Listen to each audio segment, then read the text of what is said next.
Welsh is of this soil, this island, the senior language of the men of Britain, and Welsh is beautiful.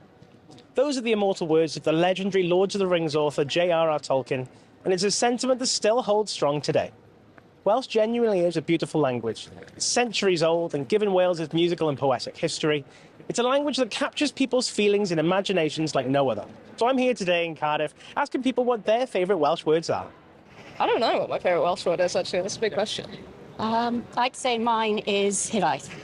Yeah, hiraeth's a nice one. I like Cwtch or Cwtch, something like that. Yeah. Nice. Yeah. Do you mind explaining what hiraeth means? It's a feeling of home, wanting to... It's like warmth inside when you think about like when you're going home or at Christmas, the house at Christmas, or whenever you go back to family, your hiraeth is what you long for. Wedi blino, tired, yeah. Like an owl. All I know is Bwrda knows Bwrda, good morning, Nostar, Prynawnda, and Cymru. I don't even know it. I used to know bits when I was in school, but not anymore. Cwtch, that's my favourite. No one else says Cwtch in the world except for us Welsh. But I don't speak Welsh. Only know a few words from what my children have learned over the years. Do you mind explaining what Cwtch means?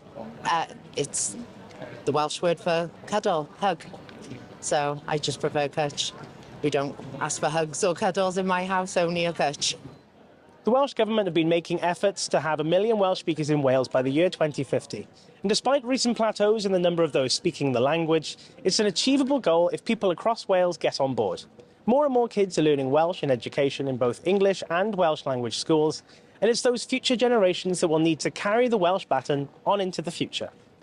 I 100% support it, and I suppose for a few reasons. I think really acknowledging I was born in Wales, raised in England. My grandfather was Welsh, so I had it hammered into me the importance of Welsh cultural heritage my entire life. But also, I teach English overseas, and the earlier children become bilingual, the better it is for them. So it's not just a gift of cultural heritage; it's an investment in their future linguistically. So I think I just don't see a single drawback to it. I don't understand why people fight it. Yeah, I went to Welsh school, so I did all my exams and stuff in Welsh, even though we don't speak that Welsh at home. No, we don't. I think it's a really good way of learning Welsh and teaching a lot of starting a lot of first generation Welsh speakers. I think it's a good way of spreading the language. And I wish I had learned it, but I was taken away to England when I was a kid and they don't teach it there. So yeah, I wish I could speak Welsh. Maybe one day I will follow up and learn the language fully, but for now I only know a few basics.